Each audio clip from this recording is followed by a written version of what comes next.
Olá, você que está com o vestibular em cena, nessa estrada para o vestibular. Se você está chegando agora, vá na nossa playlist, estude os nossos vídeos, se prepare para o Enem que daqui a pouco chega, hein?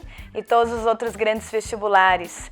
Hoje, a literatura do vestibular em cena vai tratar do perfil da prova da Unesp, com toda a sua sequência de questões de língua portuguesa e tudo o que você precisa saber para ir muito bem nesse modelo de vestibular. Vamos lá!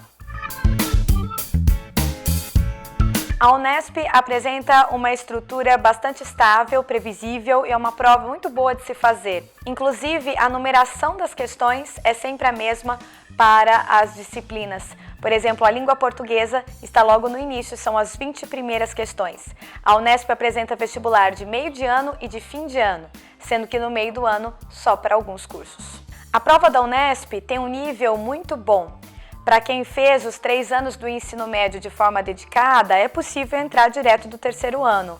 É uma prova bastante justa. E é por isso que alguns cursos são muito concorridos, como por exemplo a medicina. Você precisa de modo exemplar para entrar na medicina na Unesp, porque todos os candidatos, de certa forma, vão bem. Vamos lá conversar sobre a estrutura da primeira fase da Unesp, as questões de língua portuguesa. Logo no início da prova, você tem um texto, e aqui pode ter vários gêneros textuais, você pode encontrar um artigo de opinião, um artigo científico, uma crônica literária, até mesmo uma charge. Desse texto, a Unesp vai cobrar de você em torno de 4 ou 5 questões que vão envolver interpretação textual, questões gramaticais e de campo lexical, ou seja, vai testar o seu vocabulário. Então, perguntas que vão envolver sinônimos e polissemia, os vários sentidos que uma mesma palavra ou uma mesma metáfora pode apresentar. Na sequência, você vai encontrar um poema. A Unesp gosta muito de poemas que estão ali no período renascentista, séculos XV e XVI. Gosta muito de poemas simbolistas e parnasianos. Repare que são todos textos que apresentam regularidade. Em geral, sonetos, 2 quartetos e 2 tercetos, versos metrificados e rima também regular. E aqui entra um assunto que é adorado, não é? Versificação ou metrificação, a separação de sílabas poéticas. Você deve saber separar sílabas poéticas para fazer prova da Unesp, não tem jeito. A separação pelo som é cobrado de você, inclusive fazendo teste a respeito da regularidade, se há variação de métrica ou não, caso fosse alterado, se alteraria o ritmo. Então é algo mais minucioso, bem como o esquema de rima. Então saber identificar a sequência das letras na lateral, não é mesmo? A, B, por exemplo, C, D, C, isso é uma questão estrutural recorrente. Ainda em relação à métrica, é mais comum que a gente encontre os versos decassílabos, 10 sílabas poéticas, ou ainda as redondilhas, 7 ou 5 sílabas, e tem uma métrica que a Unesp gosta muito, que são os versos alexandrinos ou dodecassílabos, que apresentam 12 sílabas poéticas em todos os versos. E claro, além da questão estrutural, há a interpretação dos versos, que talvez seja a parte mais difícil cá entre nós, não é? Interpretar um poema simbolista, que é altamente subjetivo, é saber brincar e lidar com o poder das imagens, das metáforas e das sinestesias, por exemplo. Por falar em metáforas e sinestesias, vá na nossa playlist de literatura, há aqui uma aula dedicada às figuras de linguagem. Recomendo que você assista essa aula para complementar os seus estudos para a Unesp, tá bem? Lá pelas questões 12, 13, 14, você encontra um texto teórico, geralmente de nomes como Antônio Cândido ou Alfredo Bose, grandes figuras da teoria literária que vão dissertar sobre uma obra famosa, um estilo literário ou um escritor ou uma escritora. E a Unesp tem se mostrado rotineira nesse sentido, né? A partir do texto teórico, você tem de dizer quem é o autor, ou qual é aquele período literário, ou qual é aquele livro, né? Pode ser aquele romance ou aquela poesia. Os últimos autores utilizados foram José de Alencar, Graciliano Ramos, João Guimarães Rosa, né? Ou ainda o período indianista, então você tinha que reconhecer o indianismo no texto teórico, ou reconhecer o misticismo de Guimarães Rosa. Então, de uma forma bastante simples, fortemente sugestiva, a Unesp quer saber se você se lembra das questões básicas de cada período literário, né? As características básicas. Acompanhe comigo a leitura de uma questão que segue esse modelo que a gente acabou de conversar.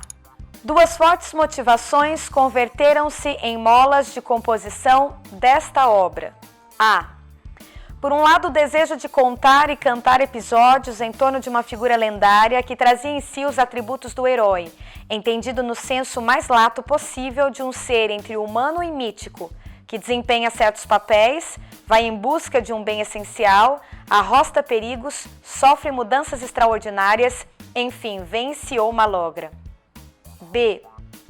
Por outro lado, o desejo não menos imperioso de pensar o povo brasileiro, nossa gente, percorrendo as trilhas cruzadas ou superpostas da sua existência selvagem, colonial e moderna, à procura de uma identidade que, de tão plural que é, beira a surpresa e a indeterminação. Tal comentário aplica-se à obra. O vestibular queria te induzir a assinalar a letra C. A obra em questão é Macunaíma, de Mário de Andrade, uma rapsódia de 1928. Para chegar no Macunaíma, você tinha que se atentar a termos como herói, herói da nossa gente, uma figura que oscila entre humano e mítico, uma figura que tem aspectos do plano selvagem, colonial e moderno. Então, essas palavras eram chaves, ok? Temos de nos lembrar que o Mário escreve Macunaíma, o herói de nossa gente, aliás, o herói sem nenhum caráter, para discutir justamente o quanto o povo brasileiro é plural, é miscigenado. Com esses valores vivos, você conseguia responder a questão. Ao final da prova de português, você encontra sempre uma questão que envolve artes plásticas, as famosas vanguardas europeias, né? As artes ousadas do início do século XX, surrealismo, cubismo, dadaísmo, expressionismo, futurismo, né? Todos esses movimentos de vanguarda, todos esses movimentos que marcaram época no momento de quebra de paradigmas, que é apresentado a você com um texto teórico. Então, ele te dá as características da vanguarda e você tem que assinalar a alternativa que apresente a tela, né, o pintor correspondente. O inverso também pode acontecer. Ele te apresenta uma tela e você tem que assinalar o conceito ou a correspondência daquela vanguarda em poesia, né? Dê uma olhada nesse exemplo de questão.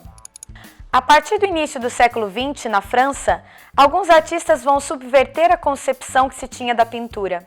Em vez de simplesmente representar o que era visto, eles decidem representar aquilo que não podia ser visto.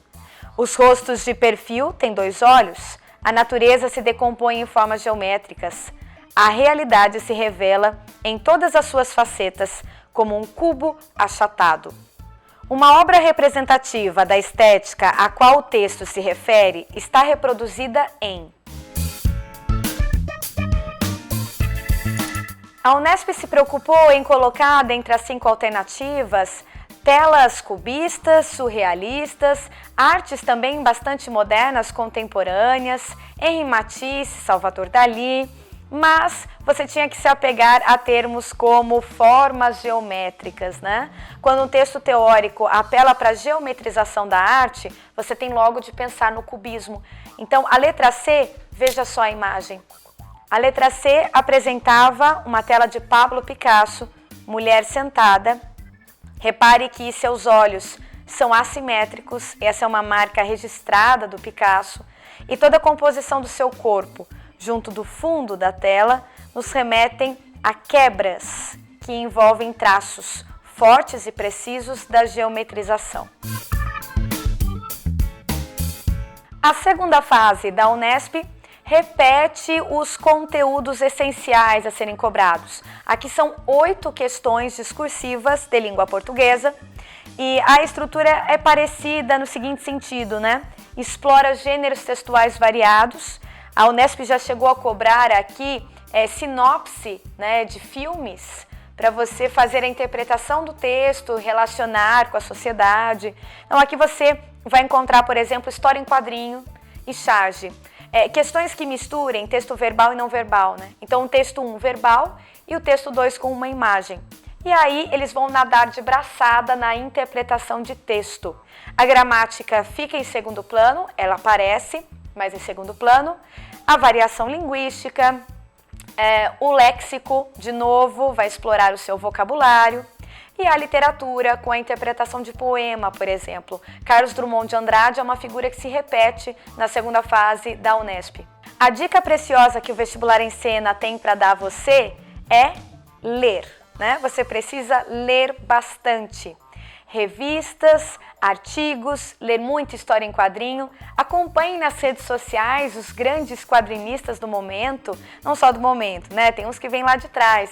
Você tem figuras que se repetem na Unesp, a Laerte, Angeli e a figura do André Dahmer, que está em todos os vestibulares possíveis e é a grande aposta no fim do ano de novo, porque no vestibular de meio de ano desse 2018, a Unesp já cobrou o André Dahmer.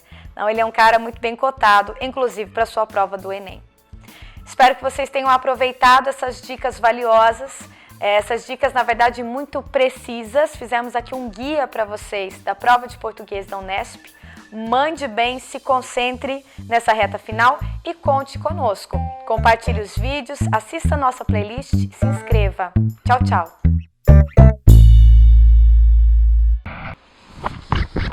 Olha o pelo, Santé.